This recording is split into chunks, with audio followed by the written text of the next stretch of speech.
Puji Tuhan, selamat siang, shalom. Wow, luar biasa ya Kesia. Jadi kapan nih berangkat ke Australinya? Akhir Februari. Kita beri tepuk tangan sekali lagi.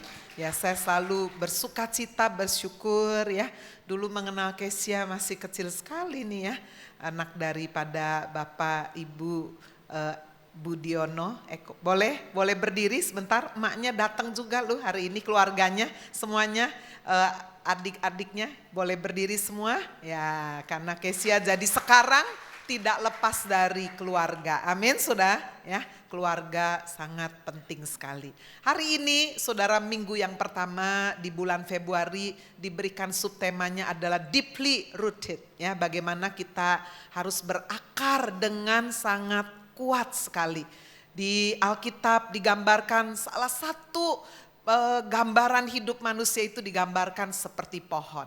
Nanti ada waktu lagi saya bicara bagaimana kehidupan manusia digambarkan seperti rumah. Nah hari ini kita akan melihat saudara, bagaimana supaya sebuah pohon itu bisa berakar dengan dalam. Faktor-faktor apa saja sih yang bisa membuat pohon itu berakar sangat dalam? Saya melihat yang pertama adalah faktor tanah ya. Tanahnya harus subur. Setuju?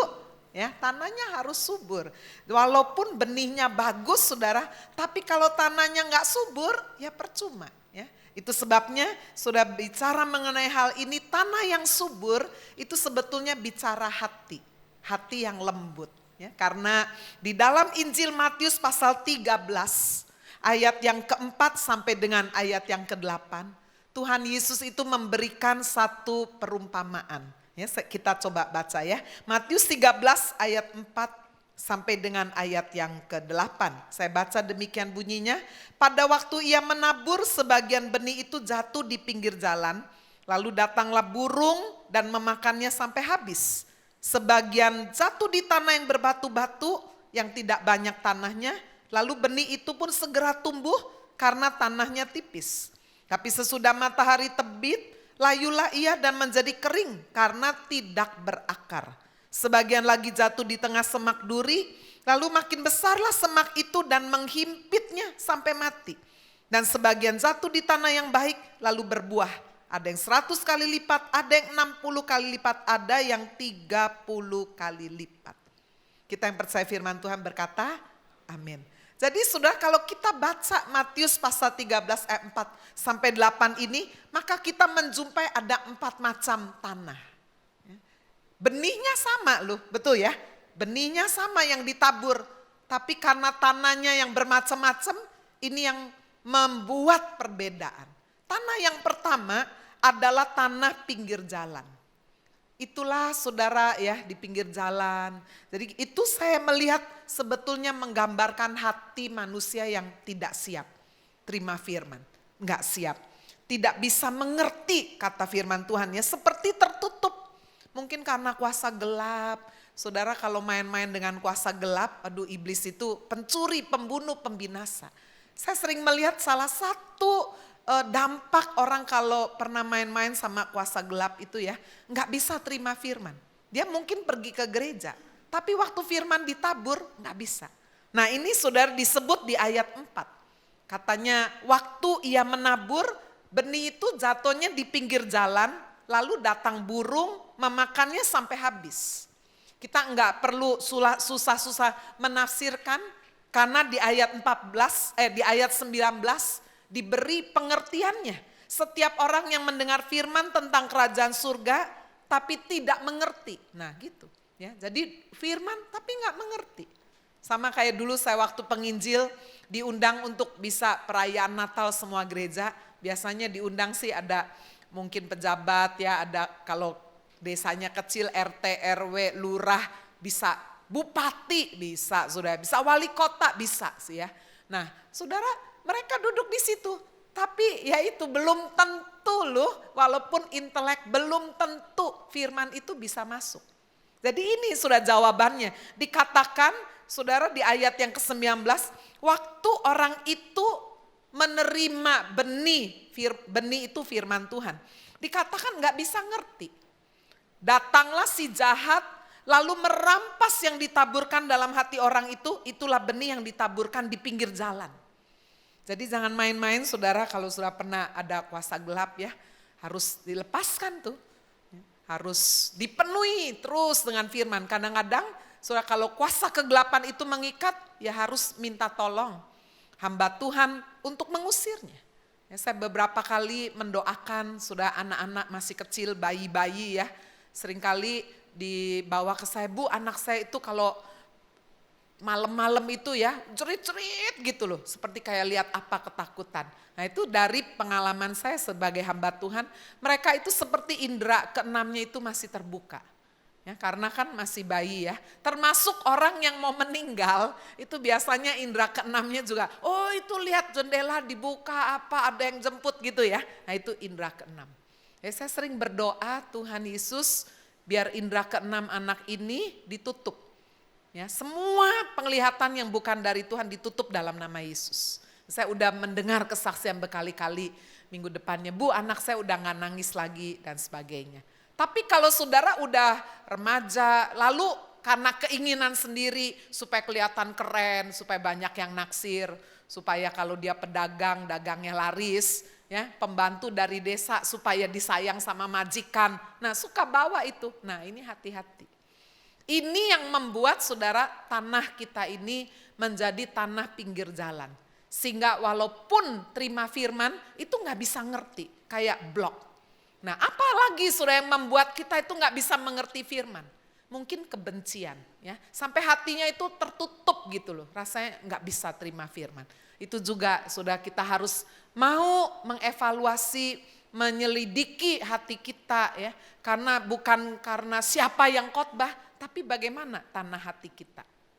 Itu ya, jadi saudara coba cek yang pertama. Yang kedua, tanahnya disebut tanah berbatu-batu. Itu disebut di ayat 5 dan ayat 6. Tanah berbatu-batu, tanahnya tipis, lebih banyak batunya. Saya menyebutnya inilah hatinya itu lemah.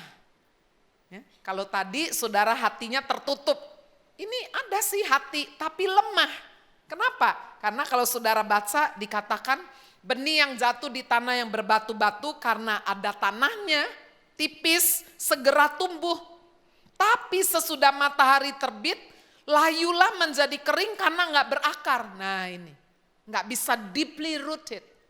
Di ayat yang ke-20 dan 21 Tuhan Yesus juga memberikan artinya benih yang ditaburkan di tanah yang berbatu adalah orang yang mendengar firman segera menerimanya. Langsung amin.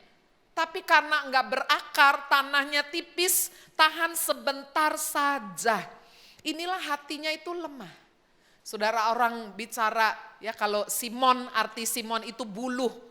Angin bertiup ke kiri, dia ikut ke kiri. Angin tiup kanan, dia ikut kanan. Ya, anak-anak remaja, anak muda, disko, ya. Pergi ke mana sudah ya, dugem, ya. Pergi nonton, apa aja lah yang up to date-nya apa. Nah ini hatinya lemah, seperti nggak punya satu nggak punya satu foundation.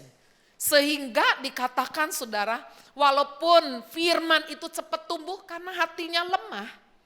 Ketika ada masalah, dikatakan di ayat 20 dan 21, ketika ada penindasan, ada tekanan, ada penganiayaan, karena firman itu, orang itu pun segera murtad.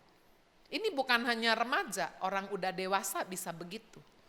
Kalau hatinya lemah, saudara dia bekerja lalu ada ancaman, kamu kalau Kristen, kamu gak bisa dipromosikan loh. Waduh dia udah, ya udahlah saya gak usah terlalu fanatik lah, saya gak usah nemen-nemen lah Kristennya gitu. Ya, lalu saudara yang masih muda dapat pacar, begitu pacaran pacarnya bilang kamu gereja lagi, mau pilih saya apa gereja? Waduh ya daripada gak laku, ya banyak sudah. Jadi hati yang lemah juga membuat tidak bisa berakar dengan kuat. Nah yang ketiga, tanah semak duri. Tanah semak duri itu ditulis di ayat 7. Ketika tanah itu sudah ditaburi benih ternyata ada semak durinya. Semak duri ikut tumbuh. Tapi tumbuhnya semak duri jauh lebih cepat daripada tumbuhnya benih. Nah, Tuhan Yesus juga kasih artinya di ayat 22. Yang ditaburkan di tengah semak duri itulah orang mendengar firman, tapi kekhawatiran dunia dan tipu daya kekayaan menghimpit firman itu sehingga tidak berbuah. Jadi yang ketiga ini saya beri nama hati yang keduniawian. Ya, di gereja sih, tapi yang dipikirin saudara hal-hal yang duniawi. Yang dipikirin kaya terus ya. Yang dipikirin saudara hal-hal yang enggak benar terus. Yang dipikirin saudara cuma libur terus mungkin ya. Nonton, wah yang dipikir baju baru dan sebagainya. Jadi hati yang duniawi. Ketika benih firman Tuhan ditabur, semak duri ini digambarkan dengan jelas kekhawatiran dunia. Orang bicara ini, waduh langsung khawatir. Sekarang lagi musim virus corona ya, waduh mengerikan sekali. Sudah saya baca ya ini berita dari BBC tanggal 31 Januari nih, berarti up to date ya. Di China sekitar 10.000 orang sudah terinfeksi. 213 diantaranya sudah meninggal dunia. Di luar China telah terjadi 98 kasus di 18 negara. Ini berita BBC 31 Januari 2020. Ketika kita dengar berita, aduh khawatir. Lalu karena saking khawatirnya kemana-mana pakai masker ya. Tambah lama mungkin pakai, wah kita gampang sekali khawatir. Orang bilang, saudara ini musimnya air nih, air lagi banyak yang kotor. Waduh, sampai mau minum air dimasukin dulu. Ini berapa ini ya, airnya asam apa basah ini. Mau makan apa, udah takut dulu. Ya, saudara coba lihat ya orang-orang yang di desa-desa, kehujanan, kepanasan, makan apa aja. Saya pernah ke India loh, saudara. Aduh, kok bisa ya? Makan itu makannya balapan sama lalat loh, saudara. Ya, ini makan, lalatnya makan, dia makan. Makannya itu juga saudara udah mungkin 10 orang ngelilingi tampa yang besar, dia makan, udah ludahnya masuk. Kok sehat-sehat ya? Kita yang serba steril, diapain dulu kok ya? Jadi saudara memang itu kekhawatiran. Kekhawatiran akan kehidupan ini. Bagi anak muda khawatir gak dapat pacar. Ya, ada orang tua khawatirnya lain lagi. Aduh bu yang naksir banyak sekali saya juga pusing. Saudara punya anak laki ganteng zaman sekarang khawatir loh. Ya, sebab yang naksir bukan cuma perempuan. Yang sesama jenis, nah ini bahaya. Khawatir. Saudara gak punya anak khawatir. Anak banyak lebih khawatir lagi. Kawin apa pikir gak khawatir? Khawatir, gak kawin, aduh aku kok jomblo terus ya. Nah, gak punya uang khawatir, banyak duit khawatir juga. Ya, masih muda khawatir, kepingin cepet lulus. Coba nanti kalau sudah lulus terus gak dapat kerja, ini enak SMA ya, jangan naik-naik ya. Itu sudah, sampai nanti. Orang usia saya saudara udah bicaranya kamu kolesterolnya berapa, trigliserid, asam urat. Coba anak remaja, anak muda ada yang ngomong kolesterol, gak ada kan. Singkat cerita sudah di dalam setiap periode hidup kita pasti ada kekhawatiran, betul nggak? Itu sebabnya Yesus berkata, Pak serahkan kekhawatiranmu. Karena selama kita hidup di dunia nggak mungkin saudara kita nggak khawatir. Tuhan tahu, tapi serahkan. Di dalam doa, permohonan disertai apa? Ucapan syukur. Jangan ngomel, ya orang tambah ngomel, tambah khawatir. Nah inilah hati yang ketiga, hati keduniawian. Khawatir terus. Lalu kemudian tipu daya kekayaan. Dipikir bahwa kalau sudah kaya, udah bisa memiliki semua-semuanya. Padahal tidak saudara. Satu hal yang tidak bisa seharusnya dicuri oleh iblis adalah keselamatan. Amin. Tapi iblis ingin coba mencuri itu lewat apa? Lewat tipu daya kekayaan dunia. Begitu saudara kejambret, kehilangan uang, waduh udah langsung gak enak. Udah langsung why God, kenapa Tuhan gitu ya. Padahal sudah kalau kehilangannya uang, ya sudah tidak langsung mati kan. Tapi kalau saudara kehilangan iman gimana? Nah inilah yang betul-betul saudara iblis ingin menjadikan sasarannya. Itu sebabnya dari 3 macam hati. dari 3 macam tanah. Tanah pinggir jalan menggambarkan tadi hati yang apa sudah? Hati yang tertutup. Ya, karena nggak punya tanah sama sekali. Yang kedua adalah hati apa? Berbatu-batu. Tanah yang berbatu-batu. Tanahnya tipis, itulah hati yang apa? Lemah. Hatinya lemah. Kalau saudara lemah berarti harus dikuatkan. Kuat itu karena apa? Pergaulan, komunitas. Nah, yang ketiga, tanah yang ketiga berbatu-batu. Itulah gambaran hatinya lebih condong kepada dunia, hati keduniaannya. Nah, Tuhan mau saudara yang keempat, itulah tanah yang subur. Hati yang lembut. Ketika sebagian jatuh itu jatuh di tanah yang baik berbuah. Ada yang langsung 100 kali lipat. Karena pada waktu dia mendengar firman, dia melakukannya. Tadi di landmark 1 dan 2 mestinya jadwal saya khotbah ya. Tapi karena kedatangan tamu yang sangat istimewa, Ketua PGPI ya, Bapak Pendeta Jason, saya nggak boleh salah ngomongnya, Bapak Pendeta Jason Balompapueng. Waduh. Ya. Kita nggak menghubungi beliau, dia menghubungi sebagai satu ketua PGPI Persatuan Gereja-Gereja Pentakosta se-Indonesia membawai 91 sinode, 19.535 gereja, 14 juta umat. Jadi saudara bisa bayangkan ini bukan orang nganggur kan. Ya. Jadi sudah kami nggak menghubungi, dia menghubungi dan dia mau menguatkan jemaat. Nanti sore kalau sudah masih bisa datang. Khotbahnya simple, sederhana tapi mengena. Saudara-saudara sekalian, dan saya melihat bagaimana jemaat meresponi tadi waktu saya jabat tangan, Bu, saya mau mengampuni. Wah, luar biasa. Ya, itu namanya apa? Tanah hatinya subur, hatinya lembut. Jatuh di tanah yang baik lalu berbuah, ada yang 100 kali lipat, ada yang 60, ada yang ya cuma 30, ya lumayan lah ya. Itulah yang ditaburkan, ayat 23 memberikan pengertiannya. Di tanah yang baik itulah orang yang mendengar firman, setelah mendengar firman dia ngerti, dia melakukannya. Amin. Inilah saudara bagian yang pertama membuat deeply rooted. Ketika kita menyediakan hati yang terbuka, hati yang lembut, hati yang subur. Untuk sungguh-sungguh boleh menerima benih firman. Sekarang kita lihat yang kedua. Syarat yang kedua, tanahnya sudah subur. Bagaimana supaya pohon itu berakar dengan kuat? Harus ada air. Betul sudah? Ya, tanahnya subur tapi nggak pernah disirami air. Ya, nggak mungkin juga bisa berakar. Saya menyebutnya air kehidupan. Apa makna air yang hidup ini? Air yang mengalir, sumber kehidupan adalah Kristus sendiri. Bagaimana saudara hati kita bisa lembut, tidak harus ada air yang hidup, itu adalah Yesus.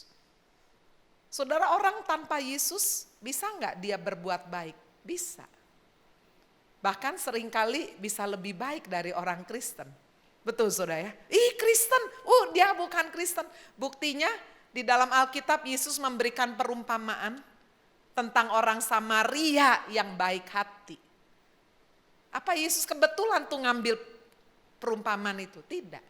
Ketika ada orang yang dirampok habis-habisan, dipukuli sampai mau mati, lewatlah pemimpin agama. Mungkin baru melayani sudah. Lihat. Tapi dia gak mau mendekat, dia jalan di seberangnya. Waduh, mau mati. Ya salahnya sendiri, banyak dosanya, biar mati aja. Itu ya, dia cuma lewat aja. Saudara, lewat juga orang yang kedua, orang Lewi. Mungkin ini worship leadernya ini ya. Loh, itu yang lebih rohani aja, lebih agamawi. Gak menolong, saya buru-buru. Apa kebetulan Yesus sendiri kasih perumpamaan itu? Orang Samaria yang sangat dibenci sudah sama orang Yahudi. Ini yang terluka orang Yahudi. Itu sebabnya disebut orang Samaria itu baik. Dia berhentikan keledainya, dia turun, Dia nggak bilang, siapa namamu, apa suku bangsamu, kenapa kamu salahmu sendiri. Nggak dimarahi dulu. Ya, orang sudah babak belur mau mati nih ya. Dia nggak tanya apa-apa. I don't need your detail, kira-kira gitu. Udah, kamu udah mau mati saya tolong. Diminyakinya, dibersihkannya, kasih anggur dulu supaya disinfektan. Lalu kasih minyak, lalu dibalutnya luka itu. Lalu apa? Udah ya, saya doain cukup ya? Tidak. Pertolongannya nggak setengah-setengah. Diangkatnya orang ini naik ke atas keledainya, dibawanya. Apa yang dikorbankan sudah orang Samaria ini?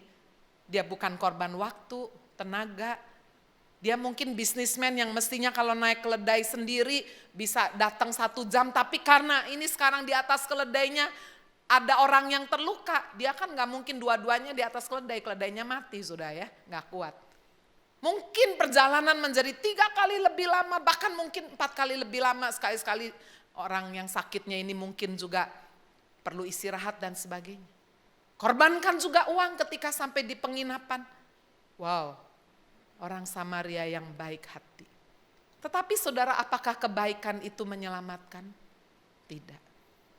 Efesus pasal 2 ayat 8 berkata, bukan karena perbuatan baik kita diselamatkan, tapi semata-mata karena kasih karunia oleh iman. Coba kita lihat Lukas pasal 8 ayat 6.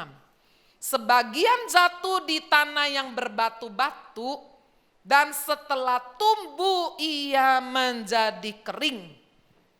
Karena tidak mendapat apa? Air. Jadi saudara, faktor kedua yang sangat penting.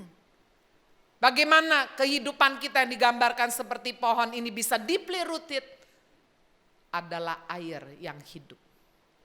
Saya menggambarkan air yang hidup itu adalah pribadi Yesus sendiri. Yang tidak bisa digantikan dengan siapapun, dengan apapun, dengan dogma apapun, dengan orang sebaik apapun. No. Sumber air yang hidup itulah Kristus. Yohanes pasal 4 ayat 14, inilah bagian dari pembicaraan Yesus dengan perempuan Samaria. Perempuan Samaria yang tidak punya teman, minder karena dia merasa hidupnya jauh dari baik, jauh dari sempurna. Tapi Yesus mendekati dia, Yesus mendekati perempuan Samaria. Dan salah satu pembicaraannya, Yohanes 4 ayat 14. Tetapi barang siapa minum air yang akan kuberikan kepadanya, ia tidak akan haus untuk selama-lamanya. Sebaliknya air yang akan kuberikan kepadanya akan menjadi mata air di dalam dirinya, yang terus menerus memancar sampai kepada hidup yang kekal. Siapa air yang dijanjikan Yesus? Itulah dirinya.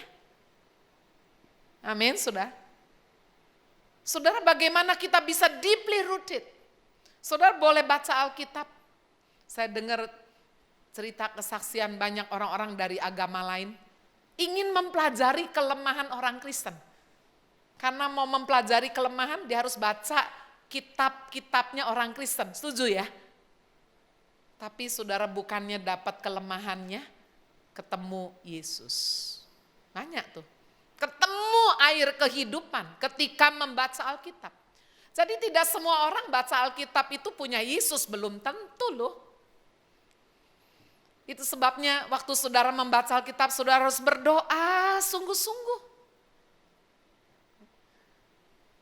Ada komunitas namanya Bible Club.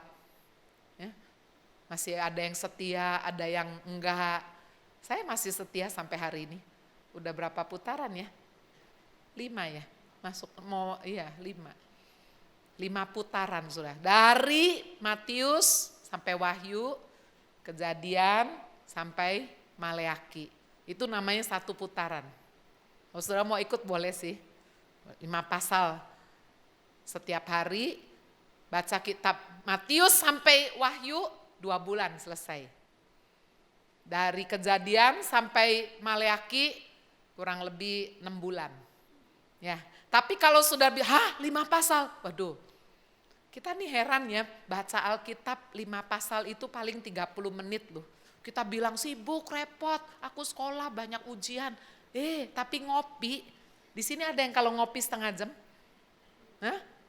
Ngopi loh sambil wifi, sambil lihat Instagram. Minimal 2 jam. Benar nggak? You do nothing. Kopinya itu-itu aja. Ya? Tapi rasanya kok ada lemnya di situ. Kok nggak sibuk, nggak repot, baca Alkitab setengah jam, sibuk, repot. Nah ini, memang kecenderungan manusia itu yang rohani, yang baik-baik nggak seneng. Yang nggak baik-baik, waduh. Nah, jadi saudara, untuk itulah kita harus belajar mendisiplin diri. Saudara, apa yang terjadi jika kita membaca Alkitab, ada Yesus di dalam. Wah, itulah yang akan membuat kita deeply rooted. Karena tanah hatinya udah subur, udah terbuka. Lalu kemudian ditambah ada Yesus di dalamnya. Wah, itu menjadi kekuatan yang luar biasa. Wanita Samaria ini berjumpa dengan Kristus. Dan hidupnya berubah total. Dia tinggalkan saudara kendinya, bencana airnya. Wah, dia kasih tahu kepada orang-orang sekotanya. Apakah dia Mesias Kristus itu? Sebab dia bisa tahu jalan hidupku di masa lalu. Luar biasa sekali. Testimoninya saudara bukan bahasa Ibrani, Yunani, bukan teologi. Kesaksian yang sederhana. Dia mengubah hidup saya berjumpa dengan seseorang yang tahu jalan hidupku yang lama dan dia mau memberikan air yang hidup. Itulah dirinya. Apakah saudara punya air yang hidup? Itu yang terpenting. Orang tua bisa sekolahkan saudara. Tapi saya ingin beritahu ya, orang tua, suamimu, istrimu tidak bisa bawa saudara masuk surga. Orang tua saya kaya bu, orang tua saya rohani, nggak bisa. Istri saya pendoa bu, nanti saya nunut istri saya aja masuk surga, no way. Anak saya rajin bu, dia gini-gini, saya sebagai orang tuanya, saya udah membiayai dia, nanti saya ikut dia aja masuk surga, nggak bisa. Untuk masuk dalam kerajaan Allah harus satu demi satu. Amin. Nggak bisa nunut, no connection, nggak bisa. Siapapun tidak bertanggung jawab atas keselamatan saudara, kecuali dirimu sendiri. Harus memiliki air yang hidup. Amin. Air yang hidup itu harus saudara terima. Lalu kemudian dikatakan air itu akan memancar terus, menerus. Sampai kepada hidup yang kekal. Tahukah saudara, jika hidup kita ini fokus kepada Yesus, something great will happen. Saudara-saudara sekalian, Paulus berkata, hidupku bukannya aku lagi, tapi Kristus yang hidup di dalam aku. Saudara, karena saat ini sedang musim virus corona ini ya, saya sangat terinspirasi oleh seorang hamba Tuhan yang hidup di awal abad 20. Namanya adalah John G. Lake. Saudara, dia dikenal sebagai seorang yang benar-benar fokus hidupnya hanya Yesus.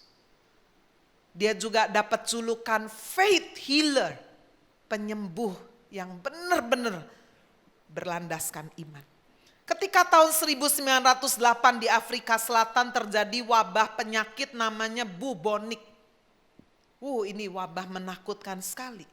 Ribuan orang Afrika mati. Dan setiap orang yang mati paru-parunya itu keluar busa.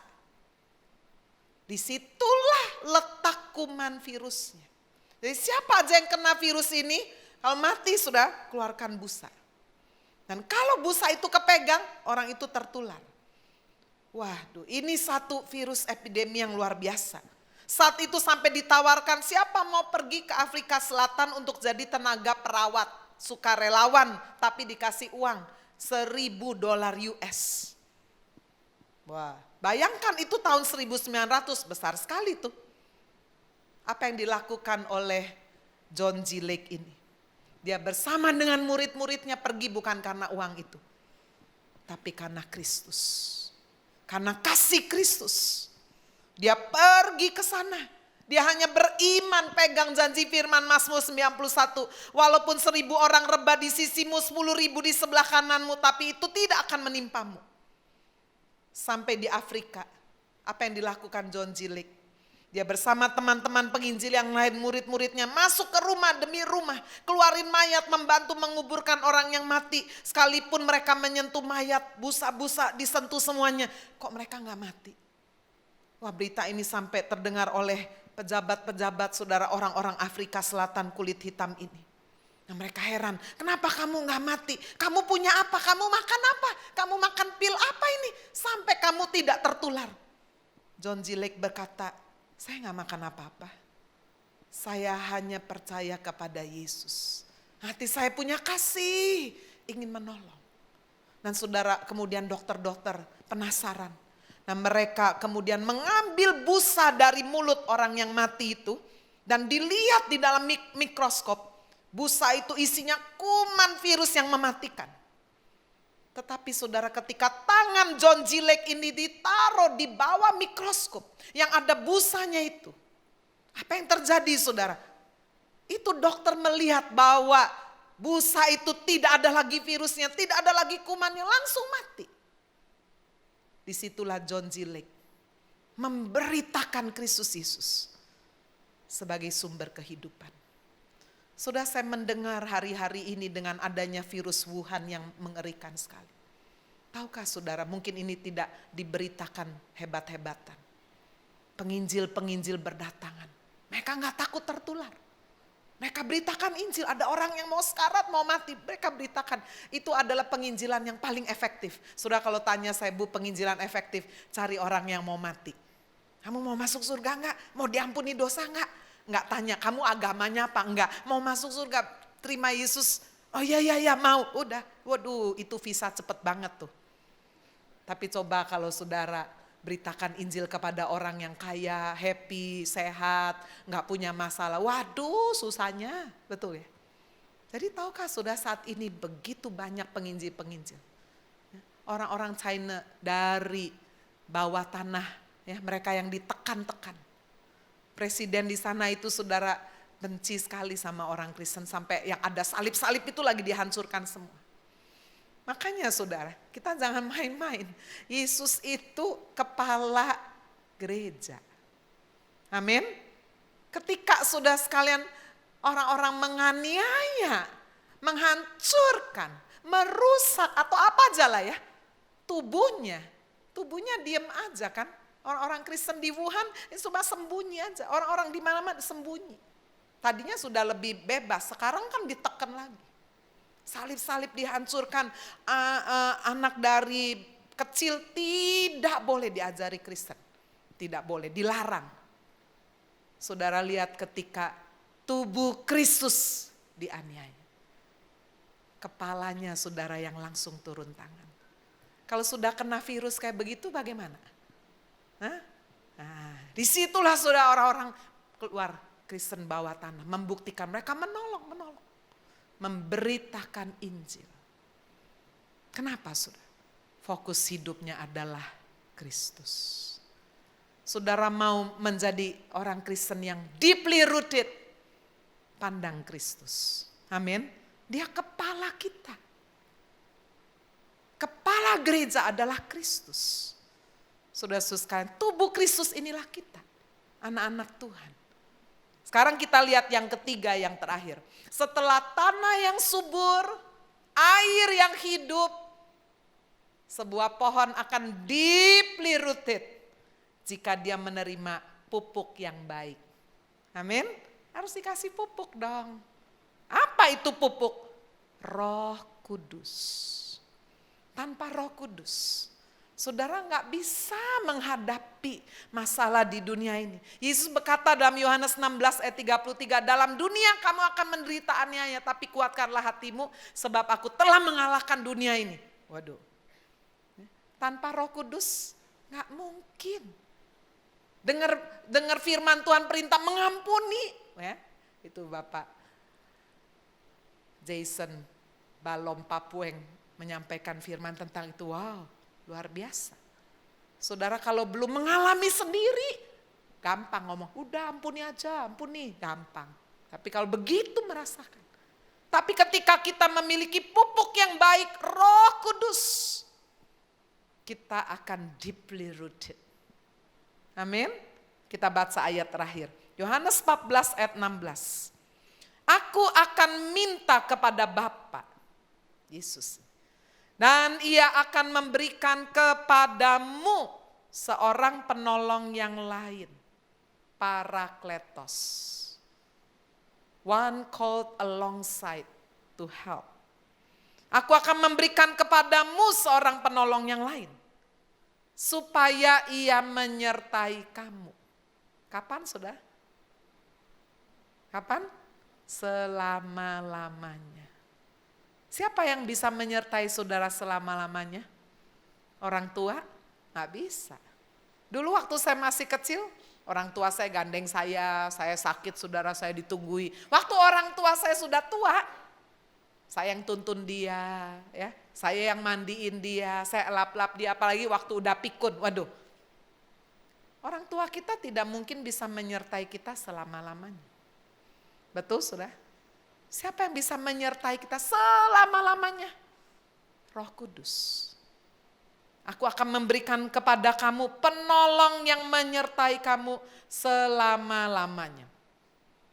Dan hal yang luar biasa sudah di dalam Injil Yohanes pasal 16. Tadi Yohanes 14, Yohanes 16. Roh Kudus tidak digambarkan hanya sebagai penolong, tapi juga digambarkan sebagai penghibur. Siapa bisa menghibur saudara di kala duka? Pacar? Ya bisa. Tapi kalau pacarnya lagi ngambek, nggak bisa menghibur ya. Bikin sakit hati, iya.